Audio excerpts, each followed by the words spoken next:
Olá pessoal, eu me chamo Samanta Oliveira, estou aqui a convite do Rio Mar com um convidado nada menos que muito especial, Lázaro Ramos. Lázaro é ator, cineasta, empresário, apresentador e escritor.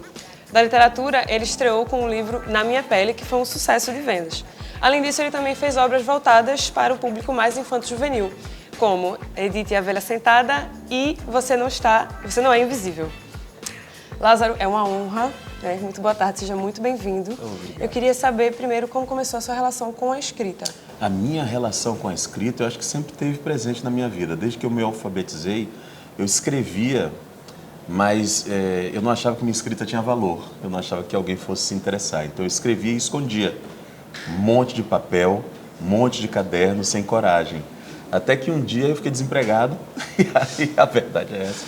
Eu resolvi mostrar para uns amigos um texto de teatro infantil que eu tinha escrito. E os meus amigos falaram assim, nossa, aqui tem uma originalidade, isso é tão legal.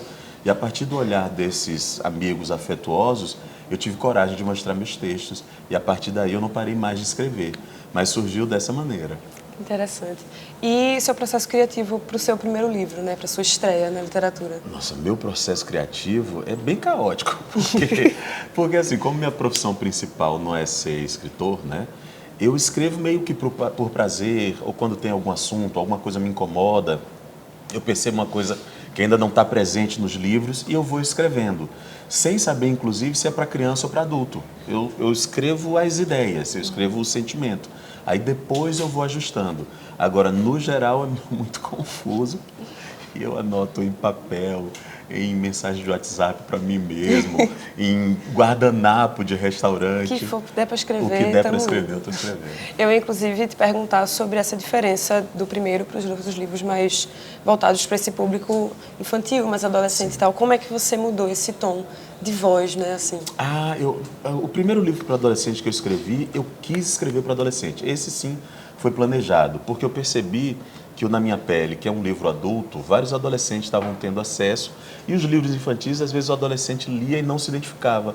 Eu falei, nossa, esses assuntos todos que eu falo sobre fortalecimento de identidade, autoestima, luta contra os preconceitos, mostrar esses personagens que estão sedentos pelo mundo, ainda não tem nenhum para adolescente. Então eu fui lá e estudei o gênero, né? Eu não fui um bom leitor na minha juventude. Então, por exemplo, os livros de adolescente da minha época eu não li. Eu vim ler adulto. Aí, quando eu fui escrever o meu primeiro livro para adolescente, eu comecei a ler os livros de adolescente, né?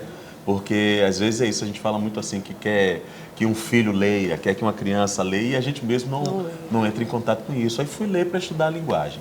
Mas conhecer o público Conhecer mesmo. o público. Acho que quando a gente fala de adolescente, tem muita influência das redes sociais também para ter esse primeiro contato, né, com a literatura. Eu queria saber o que você acha desse movimento, que eu acho que tem crescido, de jovens, cada vez mais jovens lendo, assim. Olha, é natural, é muito bom isso. Eu sempre lembro de Tom Zé. Uma vez eu estava entrevistando Tom Zé, aí eu falei assim, Tom Zé, o que você acha da internet? E eu estava falando com um tom meio crítico, porque eu antes, inclusive, era muito crítico à internet. E Tom Zé, maravilhoso, ele falou assim, meu filho, se eu não fosse gostar de uma coisa que veio depois de mim, eu não comia nem de garfo.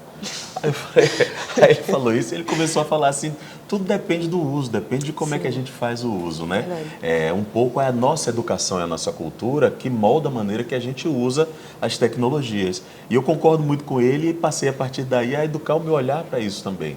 Tanto é que no meu livro para adolescente eu uso um pouco de linguagem da internet também. Não fazendo assim uma ode à internet apenas, mas usando a internet como um acesso para outros valores da literatura. Acho que acaba democratizando também mais o acesso. Né? Exatamente, que é o que eu acho que é o mais importante, né? Assim, eu sempre tem umas coisas que me incomodam. Me incomoda muitas vezes assim de que o livro é uma coisa mais nobre, que é uma coisa que está afastada. Não, o livro ele tem que ser nosso, tem que estar perto, tem que ser democrático. Todo mundo tem que ter direito, pegar, cheirar, amassar, riscar. É isso. Sim, muito interessante. Eu concordo com a sua visão também. E agora falando mais também sobre o tema do evento, a gente tem Machado de Assis como homenageado. Sim. E a gente não pode negar que, por muito tempo, a cor de pele dele teve esse esvaziamento, né, digamos assim, esse apagamento.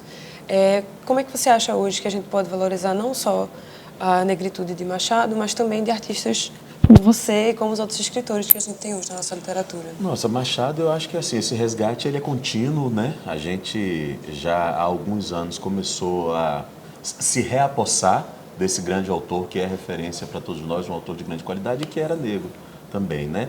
Então eu acho que a gente tem que falar disso sempre, isso tem que ser rotina, essa notícia tem que ser dada, mas não parar por aí, quer ver também os outros contemporâneos, alguns autores negros, inclusive, por causa do preconceito, foram apagados, esquecidos.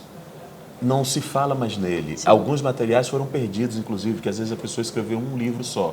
E tem uma galera da academia e da literatura que está se ocupando de fazer isso. E tem uma coisa que eu tenho feito muito, que é falar sobre a qualidade da literatura negra. Porque, às vezes, nas conversas que eu vejo, fala-se da literatura negra como se fosse uma coisa de nicho que você deveria ler por uma responsabilidade social e não pela qualidade. E, na verdade, é uma literatura de grande qualidade. Quando eu leio a Elisama, quando eu leio a Eliana Alves Cruz, quando eu leio Djamila, quando eu leio, sei lá, Jefferson Tenório, enfim, tantos autores, são livros que me encantam, que me apaixonam, que me trazem informação. E eu acho que a gente falar nessa perspectiva é importante. Sim. Também acho que a sua figura ela inspira outros jovens a seguirem por vários caminhos, né? Eu queria saber que conselho você dá para esses jovens negros que estão querendo seguir nessa parte mais da escrita, da literatura. Assim. Leia e escreva. Para ser simplista, assim. Eu acho que é isso aí, tem que ler muito, né? Eu, como autor, e não só como autor, como artista, enfim, como cidadão, quando eu adquiri o hábito da leitura, eu só tive ganhos, né? E eu falo isso de um lugar de uma pessoa que não gostava de ler. É muito importante. Eu me tornei leitor com 15 anos de idade. Até lá eu lia por obrigação e não por prazer, por achar que era uma companhia, uma fonte de informação.